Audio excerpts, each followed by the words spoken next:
intinya. Nah, kalau konteksnya politik, Ji, kita kan sekarang juga masih banyak orang yang kayak sensitif, ngerasa tersinggung, dan lain-lain. Padahal udah lewat kontestasinya, walaupun nanti masih akan ada pilkada serentak, tapi itu kan nggak hype banget. Nah, lu sekarang gabung dalam politik fast. Kita pengen mengemas ini menjadi sesantai dan menyenangkan mungkin. Kenapa lu pengen gabung? Dan kenapa lu ikutin ambil bagian?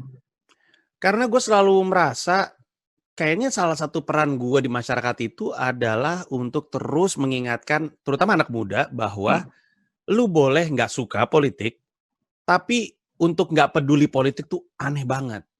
Nah, gue bisa bicara seperti ini karena memang banyak banget yang bilang dia nggak peduli. Sementara itu sangat aneh karena mana mungkin dia nggak peduli sama sesuatu yang menyangkut langsung kepada kehidupannya.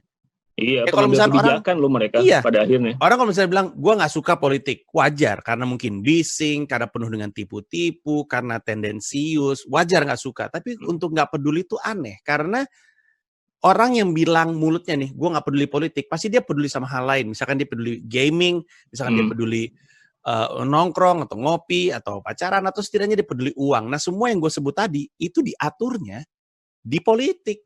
Politik yang bisa nentuin game apa yang lu bisa mainkan dan apa yang nggak bisa. Politik yang nentuin film apa yang bisa masuk, apa yang enggak. Politik yang nentuin duit lu ke arah mana. Jadi, apalagi kalau lu udah mulai sadar pajak ya. Karena ada yang mulai bayar pajak penghasilan. Tapi lu belum bayar pajak penghasilan pun, lu udah bayar pajak makanan misalnya. Bayangin, gue ingetin sekali lagi masyarakat nih. Lu bayar makanan misalnya 10.000. Terus naik tuh jadi 12.000 karena misalnya 2.000-nya pajak. Nah, lu tuh udah ngasih duit lu. Duitnya itu dikumpulin sama pemerintah. Nah, masa lu nggak pengen tahu duit lu dipakai untuk apa? Kan udah di dalam tanda kutip ya, mohon maaf nih pajak, mohon maaf nih bahasa yang saya gunakan, udah istilahnya udah dipalak gitu duit lu. Nih minta 2.000 gitu. Nanti kalau misalnya lu mulai pajak penghasilan, ngeliat angkanya makin pusing lagi. Gampangnya adalah pengambil kebijakan itu adalah orang-orang yang mesti berjuang di tingkatan politik dulu gitu. Jadi lu mesti peduli gitu ya. Iya, kalau nggak peduli aneh.